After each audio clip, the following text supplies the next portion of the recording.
আসসালামু আলাইকুম। আশা করি আপনারা সবাই ভালো আছেন। আমি আজকে বানাবো শুটকি মাছের ভর্তা। নিয়ে নিলাম কতগুলা মাছ।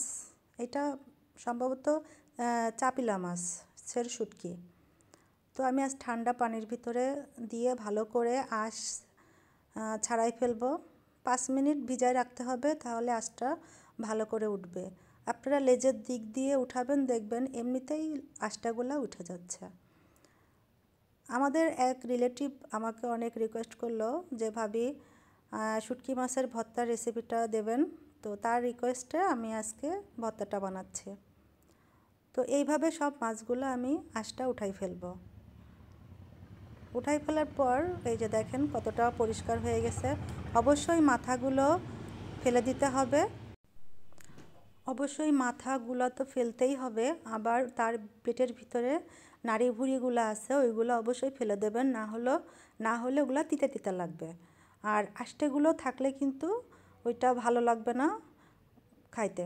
তো এই জন্যই নাড়ি ভুঁড়ি মাথা আঁশটা সুন্দর করে পরিষ্কার করে নিতে হবে। দেখেন আমার একটু গরম পানিতে না ধুইলে ভালো লাগে না শুটকি মাছটা, তো আমি আর একটু গরম পানি দিয়ে হালকা করে ধুয়ে নেব। এবার নিয়ে নিলাম আমি অনেকগুলা পেঁয়াজ, দিয়ে দেব রসুন, কাঁচামরিচ, আর নিয়ে নেব ধনের পাতা আর শুকনো মরিচ 4-5টা। আপনারা যে যেরকম ঝাল খাবেন সেভাবেই ঝালটা ব্যবহার করবেন। আমি দিয়ে দিলাম সরিষার তেল। অবশ্যই এই ভর্তাটার ভিতর সরিষার তেলটা ব্যবহার করবেন, তাহলে ভর্তাটা আরও স্বাদ বেড়ে যাবে। এবার আমি কড়াইয়ের ভিতর দিয়ে দিলাম পেঁয়াজ। হালকা নাড়াচাড়া করে আমি দিয়ে দেব কতগুলা কাঁচামরিচ। এই ভর্তাটা আপনারা যত ঝাল দেবেন ততই ভালো লাগবে, কারণ ভর্তা মানেই ঝাল। এবার আমি 4-5টা দিয়ে দিলাম শুকনো মরিচ, কাঁচামরিচ। এটা যেহেতু হালকা করে ভাজতে হবে, বেশি তেল দেওয়া যাবে না। শুকনো এটা বাটতে হবে, বেশি তেল দিলে ভালো হবে না। তারপরে দিয়ে দিলাম আমি ধনেপাতা পানিটা শুকানো পর্যন্ত আমি ভেজে নেব ভালো করে। যেহেতু ধনেপাতা থেকে অনেক পানি বের হয়, তো এই পর্যন্ত আমি ভেজে নেব। দেখেন চুলায় রয়েছে আমার, এর ভিতর আমি মাছগুলা সামান্য একটু লবণ দিয়ে ভেজে নেব। হয়ে গেছে আমার পেঁয়াজ মরিচটা ভাজা, আমি এখন উঠায় রাখবো।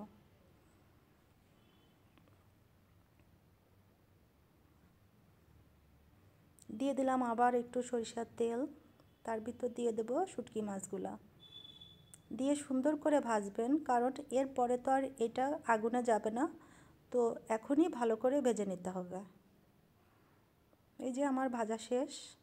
এখন কড়ার ভিতরে অনেকটা মাছ লেগে গেছে, এর ভিতরে আবার আমি মরিচ পেঁয়াজ ওইগুলা দিয়ে দেব, যেন ওইগুলা রসুন পেঁয়াজে লেগে যেতে পারে। আপনাদের যদি একটু ভাজা কম হয়, এইভাবে করে আবার একটু ঢেলে দিলে আপনাদের পারফেক্ট ভাজা হয়ে যাবে।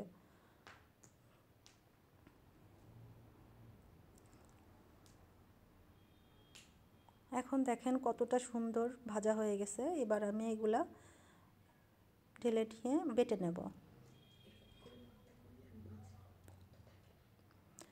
আপনারা এইভাবে যদি ভেজে নিয়ে ভর্তা বানান, তো এটাতে কোনো গন্ধ আসবে না। আর ফ্রিজে 1 সপ্তাহ রেখে দিয়ে আপনারা খেতে পারবেন, কোনো রকমেরই অসুবিধা হবে না। তো এটা আমি সুন্দর করে বেটে নিচ্ছি। আপনারা ইচ্ছা করলে ব্লেন্ডারেও বাটতে পারেন, তবে ব্লেন্ডারে বাটলে কি হয়, একটু সাবা সাবা থেকে যায়, খেতে অতটা ভালো লাগে না। তো একবার বাটা হয়ে গেছে, আমি এটা আবার আরেকবার বেটে নেব।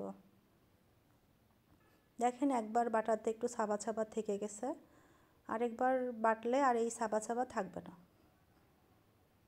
এরকম করে ভর্তা যদি বানান আপনারা, তো মাছ মাংস কিছুই লাগবে না, এটা দিয়েই আপনারা পেট ভরে ভাত খেতে পারবেন।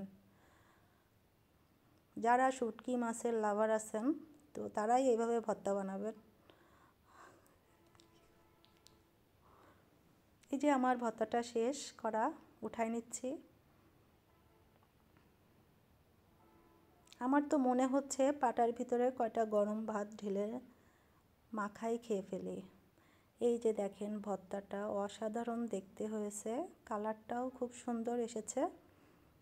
তো এখন গরম ভাত দিয়ে এটা খাওয়া যাক। নিয়ে চলে আসলাম গরম ভাত, সাথে টমেটো আছে। এবার আমি ভর্তাটা নিয়ে নেব। গরম ভাতের সাথে ঝাল ঝাল ভর্তা একটা মানে অসাধারণ, একবারে ওয়াও খেতে হয়েছে। আচ্ছা, সবাই ভালো থাকেন, সুস্থ থাকেন। যদি আমার রেসিপিটা ভালো লাগে অবশ্যই লাইক, শেয়ার, কমেন্ট করবেন। আল্লাহ হাফেজ।